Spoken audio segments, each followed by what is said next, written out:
Hello everyone. Today is the 25th of my life story, Father, Son, and Violin. Chapter 11, Story 2. The story of Jan and Shao and true Shaolin. Henceforth, I dare not to see Jan and Shao again, even when I need to go somewhere. I made a detour to bypass his hut.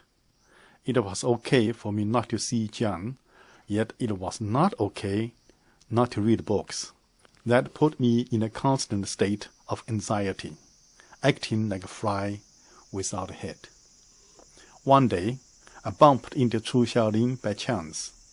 Maybe I shouldn't say by chance, as she was apparently standing there waiting for me. Although she was only 2 years older than me, she acted like a little aunt, taking me to the Shao and Jan river bank and telling me the story about her and Jan. True Shaolin's father was a man in favor of boys, a Chinese thinking of men are superior to women.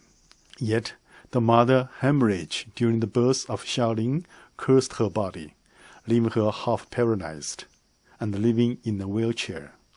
That brought her father's boy dream to be a dead end. Hence, they decided to recruit a homestay son-in-law when Shaolin was a little toddler. This explains why the parents joyfully accepted Jan as their adopted son when he was a primary school kid. Jan and True got along quite well with each other as brother and sister, and had no slightest idea what their parents' plan was, until the day Jan had to go to the countryside, to the so-called vast world. Their father started to worry that Jan would be gone forever. Thus, the father laid all his cards on the table. The father handed Jan a white towel and locked the two up in their room.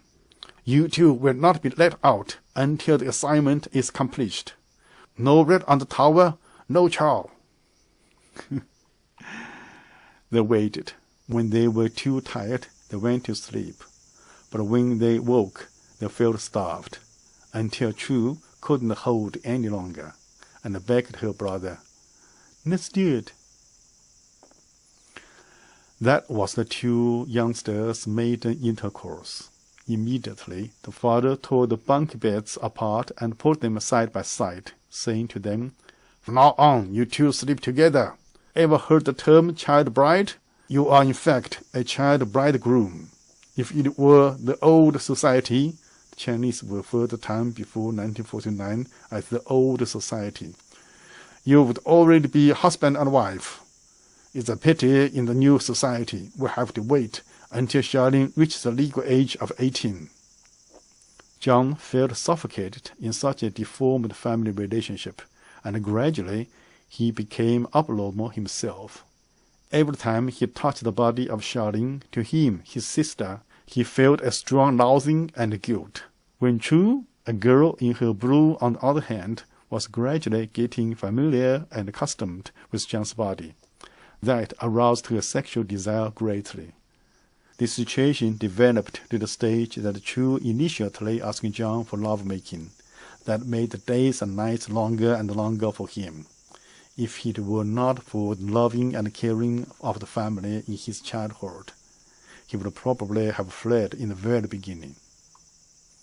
Fortunately, the time to be away from the family finally came when he had to go to the countryside as one of the millions of educated youth. At the countryside, Jan avoided being with any women, therefore no need to mention he had a girlfriend. However, he somehow got quite close to a barefoot doctor, self-trained local doctor with no or little education, called Small White Face, and the two intimate male friends later became sex partners. Jan's foster father, also his supposed father-in-law, heard that his adopted son and son-in-law was messing with someone else, a man. He stamped with fury and immediately ran to the countryside to get Jan back. That was exactly the time Jan started to realize the countryside was not exactly as Chairman Ma had said, great achievement can be made. On the contrary, to him it seemed no achievements could be made out there. So he pushed his boat along with his father's current and returned back to the city. The father used all his brains, every means of power to lock Jan in his pocket. At last, through all kinds of relationships, he managed to get Jan a temporary job as a railway switchman. An ideal job in which Jan couldn't go anywhere, only walk between the rail switcher and his little wooden hut. Unexpectedly, Jan fell in love with my violin playing and gradually moved his affection from the violin to the boy who plays on the violin. When Chu became aware of this, although partly for her natural needs, fundamentally she wanted to rescue her brother or her husband-to-be, who never and got him out of the deviance and homosexuality. Hence, she started to visit Jan more and more often. I just don't want to imagine how dreadful it must have been for Jan to do things he didn't like to do with his sister each time she visited. Hearing the story, I had no word to say. Being 14 years old, these matters surpassed my comprehension. Seeing I was affected by her story, she brought out the real business. My brother Jan is getting more and more crazy because he is unable to listen to your violin and see you. If things go on like this, something awful could happen. I have talked to him, and he's pledged and give you his words that he will never ever touch you again. Please go see him from time to time, as a friend, a good friend, just like before. About his abnormal sexuality, I will do whatever is needed. Trust me. In finishing, she exhorted, in Chinese, the disgrace of the family should never be spread. So promise me you will keep it all to yourself and never tell anyone else. I swear to Chairman Mao I wouldn't. I did not finish the sentence, therefore I don't remember if I meant I wouldn't tell anyone else or I wouldn't keep it all for myself. Even after all that, I still dare not go see Jan Nansha, as the memory of the back pain was truly stubborn. Nevertheless, I, a boy at the age of puberty, felt panic about my growing sexual desire. More and more frequently, I had myself under my quilt playing with pain. My quilt started to look like a map, and every time after washing it and letting it dry, the map on the quilt gradually growing bigger and bigger. Although I no longer saw Jan, I quite often met Chu, for only one reason, to borrow books. Through Chu Xiaolin, I got to know that there was a wooden box filled with books under Jan's bed, the complete and the only inheritance from his real father. That's why Jan regarded the books as precious as his own life. Jan's brother had always been very nice and kind to me, but he never let me touch his books. Yet he's willing to lend books to you. That's an obvious sign of your importance in his heart, Chu said with a little flavor of jealousy. Chu Xiaolin's words made me feel really heavy, hence I decided to give up the method of borrowing books from Jan through Chu. I even thought to make an effort to quit my addiction to reading. But my effort didn't solve the problem. On the contrary, it put Chu in an awkward position. Almost once every 2 days, she was at the rail crossing waiting for me to pass by, again and again asking me what was amiss with me. When I was forced to tell the truth, she laughed. If what you reject is Jan's brother, not books, I may be able to help you both. I mean, both my Jan brother's feelings and your reading. You see, my aunt is working at the provincial library. She has had nothing to do for all these years since the Cultural Revolution sealed the library. But recently, the library is thinking of sorting things out and putting them in order before reopening.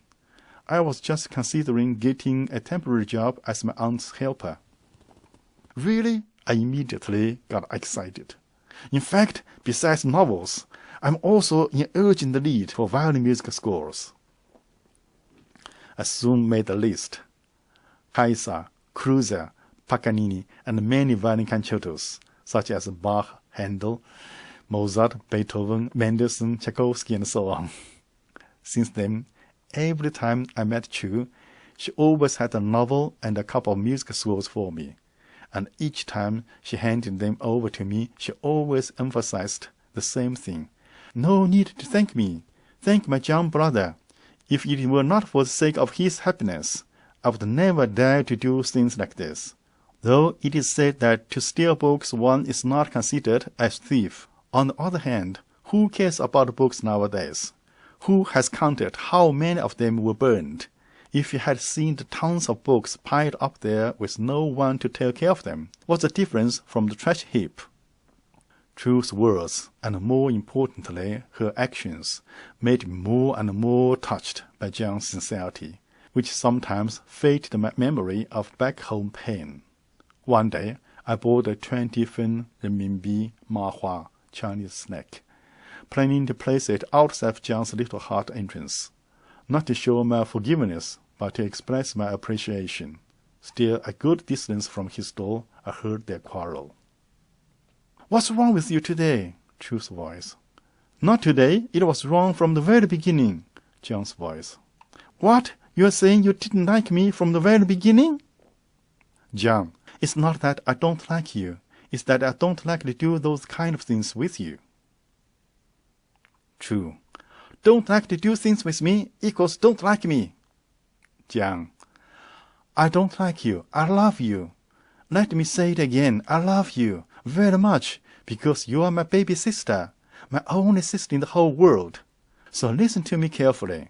To like you but dislike doing things with you are two separate issues, totally. Chu. You mean you're not going to do it with me anymore?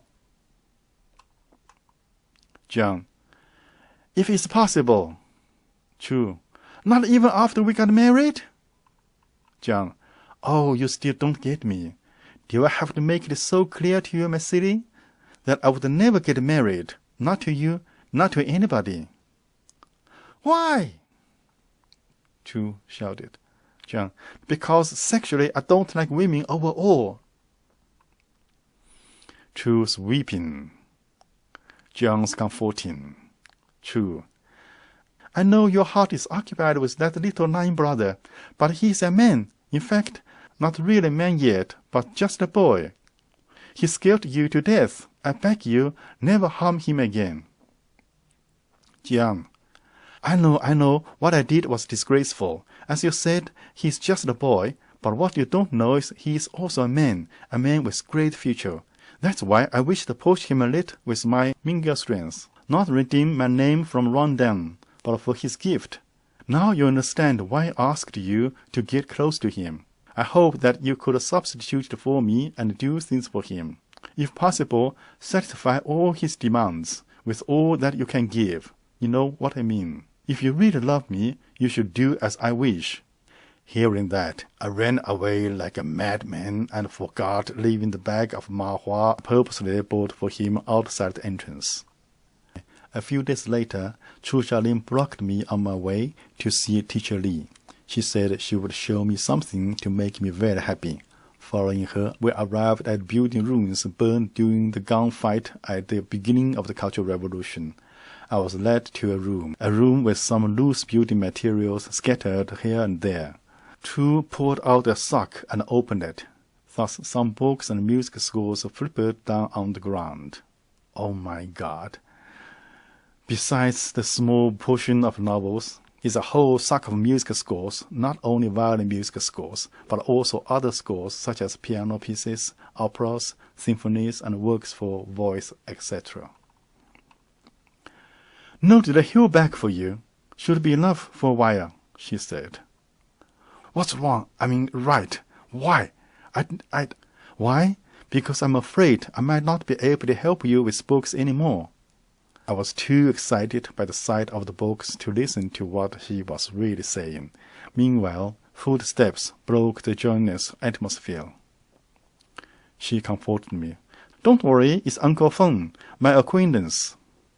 The man called Uncle Feng appeared in front of me. He was a tall, strong man in his 50s, with longer eyebrows than normal. Chu introduced us to each other. I politely bowed to him, but he returned little response. Chu finally said to me, "Take whatever you need now and leave the rest here. Whenever you need more, you can always come here to get them. It's absolutely safe here, as no one else knows it but me." Walking out to the building ruins, Chu told me that she got to know Uncle Feng many years ago when she was a little girl. Every time her father beat her, Feng's place was her shelter in which to hide. Feng was a foreman working for Changsha Construction Company. He lost his wife a long time ago and had no children. Since then, he had no fixed home, but lived whenever he worked. Zhu repeatedly stressed that though Feng looked crass and uneducated in appearance, inside he was a very good-hearted and kind person. "I have already told Uncle Feng that you are my best friend. From now on, if you are cornered, you don't have to see my young brother, but turn to him for help instead," she added. When we reached the road crossing, a place where we were supposed to say goodbye to each other, he suddenly asked me whether I would like to eat a bowl of noodle with her. Seeing me subconsciously searching my pocket, he comforted me. "Don't worry, today it's on me." I was relieved. "Next time?" "Okay, if there is a next time," she smiled bitterly. I ordered a bowl of pork noodle. She said she couldn't taste it, and so asked for a bowl of sour and spicy noodle. But as the 2 bowls of noodle were being placed on the table, she said she had little appetite, and only took a couple of spoons of soup, then pushed the bowl in front of me. I kept my nose straight to the noodles. Watching me gorge, she turned her face away from me and slightly wept. She waited until I finished my last string of noodle and then stood and handed over 1 big yuan. 2 bowls cost 50 fen only, and said, "Keep the change." Before the noodle man thanked her, she uttered, "It's truly tiresome to be alive." "What?" I didn't get it. She explained to me and to herself too. "I wish to leave this place and go somewhere else for good, find another way of existence in another world." I see. I still had not the slightest idea what she was talking about. "No matter what happens, promise me not to see my young brother again." She suddenly looked at me very seriously. We said goodbye to each other just like that, and that was our farewell. Okay, I think we stop here today because the following is very sad, very sad. I can't do it. I don't have the energy to do it today, so I do it tomorrow. Okay, thank you for listening, and we'll see each other tomorrow. Thank you. Bye-bye.